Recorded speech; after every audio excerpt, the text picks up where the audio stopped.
వాస్తవములో ఈ ప్రత్యేగాత్మయే సచ్చిదానంద రూపమైన ఆ పరమాత్మ అయి ఉన్నది. కాబట్టి దీంట్లో ఏ జ్ఞానస్వరూపమైన పరమాత్మ ఉందో, అది ప్రత్యేగాత్మ ఉందో, ఆ ప్రత్యేగాత్మని సర్వవ్యాపకంగా ఉండేటువంటి అతీతమైన బ్రహ్మస్వరూపంగా ఉంది. ఆ బ్రహ్మస్వరూపమే దీంట్లో ప్రత్యేగాత్మగా ప్రకాశిస్తుంది. ప్రపంచమున ఏదియు తన సహజ ప్రకృతి నుండి విడివడి ఉండలేదు. అది ఏది కూడా తన సొంతం ఏది అంటూ తెచ్చుకుందో అది అట్లనే నెరవేరుతుంటుంది. కానీ ఆ సహజత్వాన్ని విడిచి కొత్తదాన్ని ఏది పొందలేదు. ఇప్పుడు మనం బ్రహ్మత్వం పొందుతున్నాం, బ్రహ్మాన్ని తెలుసుకుంటున్నాం, బ్రహ్మస్వరూపాన్ని తెలుసుకొని బ్రహ్మమాత్రంగా నిలుస్తున్నాం. ఇది కూడా మనకేమన్నా కొత్తగా మనం సంపాదించుకునేది కాదు. ఇది కూడా ఈ బ్రహ్మస్వరూపము బ్రహ్మమాత్రంగా ఉండి బ్రహ్మస్వరూపము మనలో ఆ విధంగా తెలుసుకునే జ్ఞానస్వరూపంగా ఉండి తెలియబడేటువంటి మోక్షానికి తెలియబడేటువంటి స్థితి ఉండి ఇదంతా దానికి సిద్ధంగా ఉంది. కానీ వీడు ఏం చేస్తున్నాడు? శరీరము, మనసు, బుద్ధి, ఈ ప్రపంచము ఇదంతా కనపడేవాడికే ఇక్కడ పడి వాడు తనకు స్వభావమైనటువంటి ఆ బ్రహ్మత్వాన్ని మర్చిపోతున్నాడు. ఆ మర్చిపోవడం వల్ల వాడికి మళ్ళా శరీరమే వస్తుంది, కానీ బ్రహ్మత్వంలో ఏకత్వం పొందాలి. తస్మాన్న జాయతే చిత్తం చిత్తదృశ్యం న జాయతే తస్య పశ్యంతి ఏ జాతి కేవై పశ్యంతి తే పదం. చిత్తము ఏనాడును ఉద్భవించలేదు. చిత్త దృశ్యమైన ఈ ప్రపంచము అంతకంటే వాస్తవంలో లేనే లేదు. అయినను చిత్తమును చిత్త దృశ్యములను చూచువారు ఆకాశంలో పక్షి పాదచిహ్నములను చూచువారే అవుతున్నారు. ఈ అజ్ఞానం కదా. ఇది మనము అనుకుంటే మన మనస్సు ఉంది, మనము ఎక్కడన్నా మన పిల్లలుండి వాళ్ళు అక్కడ ఉన్నారు, వాళ్ళు ఈ విధంగా ఉన్నారు, ఈ విధంగా ఉన్నారు అనుకుంటే ఆ మనస్సు ఆ రూపం ఏర్పడుతూ ఉందే. కానీ లేకపోతే దానంతట అది వచ్చి ఆ రూపం ఏర్పడడం లేదు కదా. కాబట్టి ఈ చిత్తము అనేది కూడా చిత్త దృశ్యము అంటే చిత్తంలో కనిపిస్తుండే అంటే మనస్సులో కనిపిస్తుండేటువంటి ఈ ప్రపంచం అంతా కూడా వాడు అనుకుంటేనే కనిపిస్తుంది. వాడు అనుకోకపోతే ఈ ప్రపంచం దానంతటా అది వచ్చి మనస్సులో కనిపించేది కాదు. ఆ విధంగా ఉంటుంది. ఆ విధంగా ఉంటూ ఉన్నా కూడా వీడు ఆ విషయాన్ని అర్థం చేసుకోలేక నిరంతరము ఏదో ఒకటి వాడు అనుకుంటూ ఉండడము, ఆ ప్రపంచం అంతా ఆ మనస్సులో ఏర్పడము, దాంట్లో ఉండే సుఖ దుఃఖాలు వాడు అనుభవించడము, దాంతో ఏకమై కలిసిపోయి ఆ విధంగా ఉంటున్నాడు. ఈ అజ్ఞాని అయినటువంటి జీవుడు తనలో ఉండే జ్ఞానస్వరూపమైన ఆ పరమాత్మ స్వరూపాన్ని తాను అనుభవించలేకుండా ఉన్నాడు. తన స్వతసిద్ధమై తనకు సహజంగా ఉండేటువంటి బ్రహ్మత్వాన్ని మర్చిపోయినాడు. అసహజంగా ఉండేటువంటి ప్రపంచాన్ని అంతా ఇది ఉంది అది ఉంది అని దాన్ని చూసుకుంటూ ఆ విధంగా ఉంటూ శరీరాన్ని విడిచిపోతున్నాడు. ఆదావంతే చ యన్నాస్తి వర్తమానేపి తత్తథా వితతై సదృశా సంతో వితతా ఇవ రక్షితాః. ఆది యందు అంతమందు ఏది లేదో అది మధ్యలో కూడా లేదు. అది దాని నియమం. అంటే మొదలు లాస్ట్ ఏది లేదో మధ్యలో కనిపిస్తుంది. కొంత కనిపించినంత మాత్రంతో కూడా అది లేనిదేను అని తీర్మానం కూడా వచ్చింది విషయం. ఇప్పుడు మనకు ఈ జగత్ అంతా కూడా మొదట వినిపించాలి, అంతంలో వినిపించడం, మధ్యలో కొంచెం మాత్రము అది ఉంది ఇది ఉంది, వాడున్నాడు వీడున్నాడు, ఇది నాది ఇది నాది అనుకోవడం వల్ల అదంతా అప్పుడు ఏర్పడుతుంది. అది మధ్యలో వచ్చేటువంటిదే. కానీ వీడు ఏది అనకుండా నిలబడితే ఉండవాలా అనుకుని వీడు తన స్వరూపమై నిల్చోవాలా అనుకున్నవాడు బ్రహ్మమాత్రంగా ఏది అనకుండా నిలిచినప్పుడు వాడికి ఈ ప్రపంచం ఏది అక్కడ లేదు, శుద్ధమైన జ్ఞానస్వరూపంగా నిలబడతాడు. మనం చూచు పదార్థములన్నీ మిథ్యయే అయినను అవి సత్యం వలె గోచరించుచున్నవి. వాస్తవం కాకపోయినా కూడా మన చేత చూడబడే పదార్థాలన్నీ వాస్తవం కాకపోయినా కూడా వాస్తవమనే అనిపిస్తుంది, వాస్తవంగానే ఉన్నట్టు కనిపిస్తున్నాయి అన్నీ కూడాను అంటారు. సప్రయోజనతా తేషాం స్వప్నే విప్రతిపద్యతే తస్మాదాత్యంతవత్వేన నిత్యైవ ఖలు తే స్మృతాః. ఆ పదార్థములు జాగృతావస్థలో ప్రయోజనవంతములైన తద్వ్యతిరేకముగా స్వప్నమందు మిథ్య అవుచున్నది. ఒకవేళ జాగ్రత్త అవస్థలో కొంతసేపు స్వచ్ఛంగా కనపడతాయి, కొంతసేపు స్వచ్ఛంగా కనపడినా స్వప్నంలో వస్తాయి మళ్ళీ ఈ విషయాలే స్వప్నంలోకి వచ్చినటివి అవి మిథ్య అయిపోతున్నాయి, అవి మళ్ళీ తెల్లవారికి అవి కనిపించడం లేదు. ఆ విధంగా కొంతసేపు కనిపిస్తుంది జాగ్రత్త అవస్థ, కొంతసేపు కనిపించింది కూడా లేకుండా పోతుంది ఆ స్వప్నావస్థ. ఇట్లు ఆది అంతము కలవగుట చేత ఆ పదార్థములు మిథ్యే అని పండితులు నిస్సంశయముగా నిర్ణయించారు. కాబట్టి ఆదిలో లేదు అంతంలో లేదు కాబట్టి మధ్యలో కనిపించినా కూడా ఇది వాస్తవం కాదు అని పండితులు తీసేస్తున్నారు ఈ విషయాలు. వివేకహీనుడు చూచిన దానిని నమ్మును, కానీ వివేకముతో యోచించువాడు ప్రత్యక్షముగా చూచిన దానిని గురించి కూడా ప్రశ్నించు. అది ఎవరు కొందరు చూస్తూనే నమ్ముతారు, కొంచెం తలకాయ తక్కువ వాళ్ళైతే కొందరు చూసిన తర్వాత ఇది వాస్తవమా కాదా అని విమర్శించి నమ్ముతారు. అట్లా రకరకాల వాళ్ళు ఉంటారు.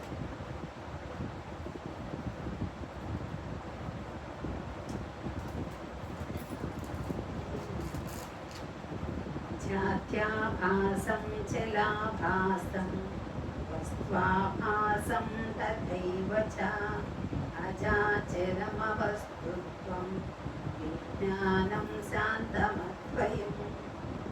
ఆ పరమాత్మ జన్మ చలనము వస్తు రూపము ఇత్యాదులు కలిగి ఉన్నట్లు ఉపడుచున్నప్పటికీ అది అజము అచలం.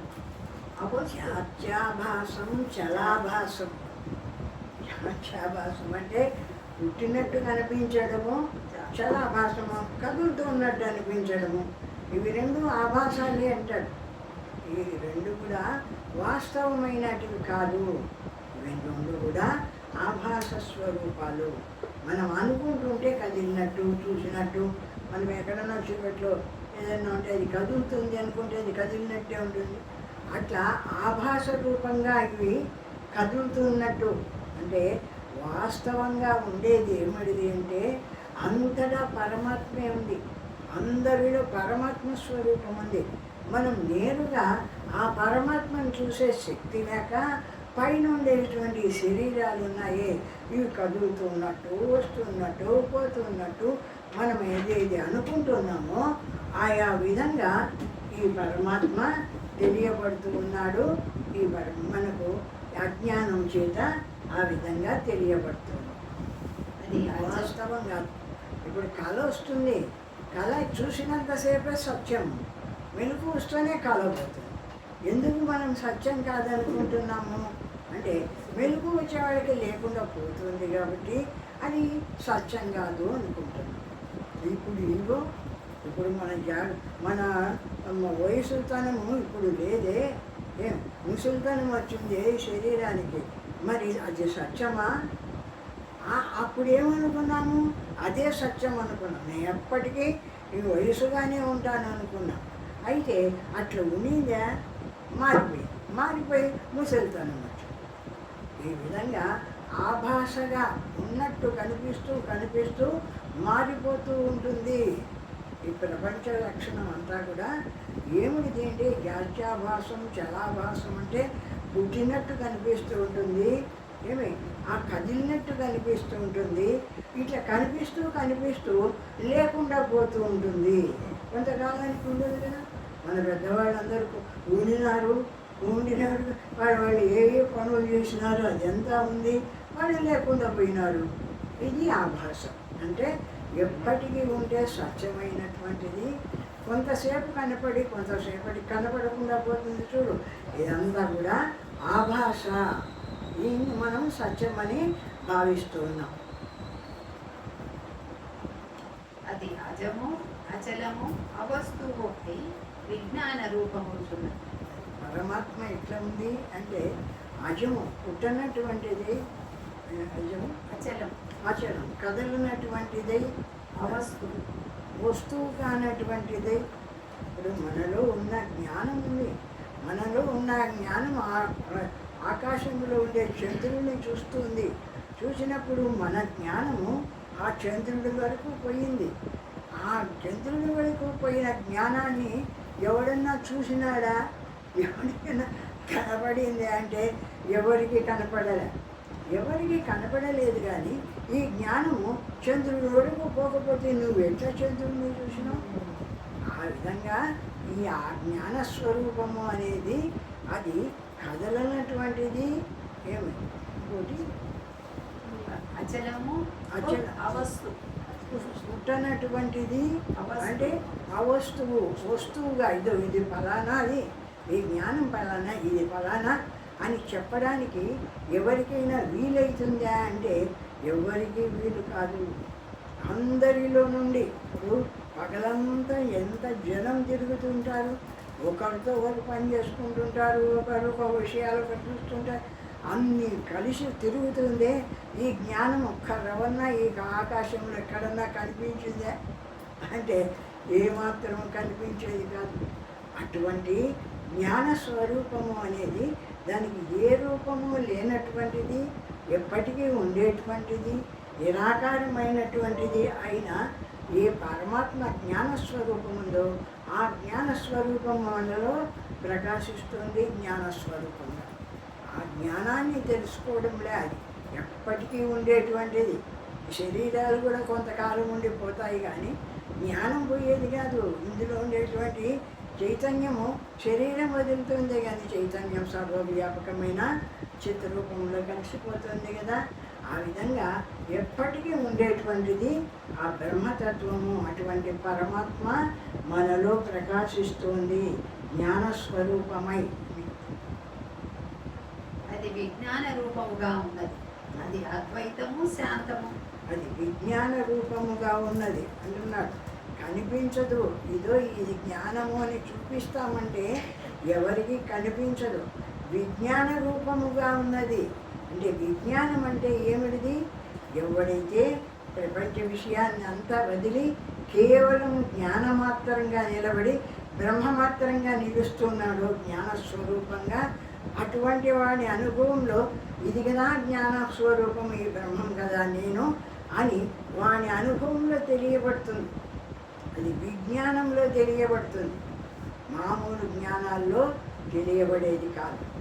ఎవడు ఆ బ్రహ్మాన్ని తన స్వరూపంగా తెలుసుకొని తనకు ఎదురు ఉండేటువంటి మనసు, బుద్ధి, చిత్తము, అహంకారం ఇవన్నీ ఉన్నాయి కదా, వీటిని అన్నిటినీ వదిలేసి ఇవన్నీ అడ్డపడతాయి. ఆ జ్ఞానస్వరూపాన్ని తెలియనీయకుండా అడ్డపడేటివి.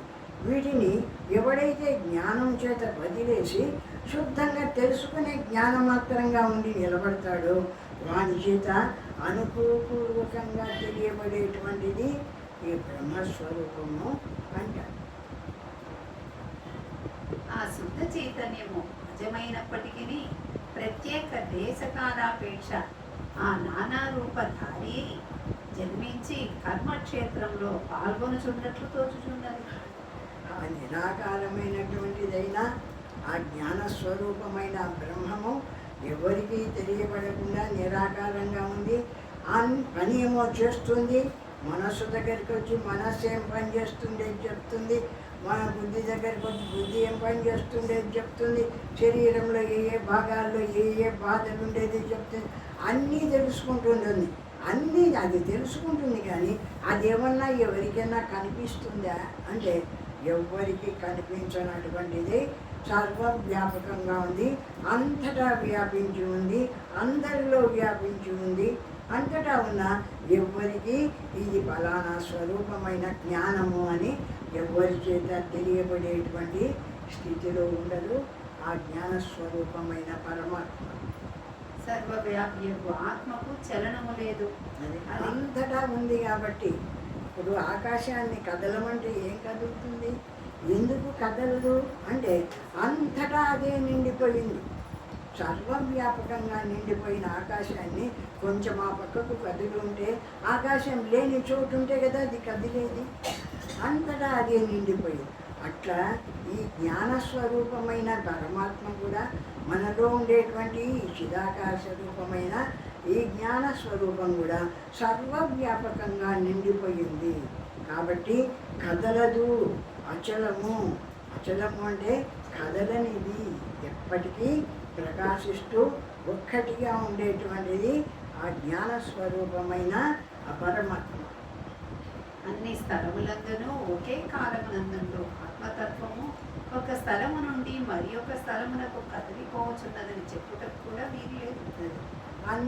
అన్ని కాలాల్లో అంతటా ప్రకాశిస్తుంది. ఏ దేశం అన్నావు అని ఈ జ్ఞానస్వరూపమైన పరమాత్మే ఉంటుంది. ఇక్కడికి పోయినా ఈ పరమాత్మ ఉంటుంది. కాబట్టి అంతటా ఉంది. కాబట్టి పరమాత్మ సర్వవ్యాపకంగా ఈ పరమాత్మ కదులుతుంది అని చెప్పడానికి లేదు. కాబట్టి దాన్ని అచలము అన్నారు. కదలనటువంటిది, నిండిపోయినటువంటిది ఈ పరమాత్మ స్వరూపము. జ్ఞానస్వరూపమై అంతటా నిండిపోయినటువంటిది, కదలదు, అచలము. మనము పడవలో కూర్చొని నదిలో ప్రయాణము చేయనప్పుడు తీరమందరి వృక్షాదులు కదులుచున్నట్లు తోచును. వాస్తవంలో ఆ వృక్షాదులకు ఎత్తి కదలికయు లేదు. బస్సులో పోతుంటే కూడా మన బస్సు స్పీడ్గా పోతుంటుంది, కానీ బయట ఉండే వృక్షాలన్నీ పరిగెత్తిపోతున్నాయా? అవి పరిగెత్తిపోతున్నట్టు అనిపిస్తూ ఉంటుందే కానీ అవి పరిగెత్తడంలో మన బస్సు పోతుంది కదా. ఆ విధంగా ఈ జ్ఞానస్వరూపమైన పరమాత్మ అది కదలకుండా అచలమై సర్వవ్యాపకంగా ఉంటే దాని ముందర ఈ ప్రపంచం అంతా రకరకాలుగా కదిలిపోతుంటే మనం కదులుతూ ఉన్నట్టు అనిపిస్తుంది, మన జ్ఞానం కదులుతూ ఉన్నట్టు అనిపిస్తుంది. కానీ వాస్తవంగా ఆ జ్ఞానస్వరూపమైన పరమాత్మ అది కదిలేది కాదు, సర్వవ్యాపకంగా నిండిపోయి ఉండేటువంటి అచల పదార్థము ఆ పరమాత్మ అని.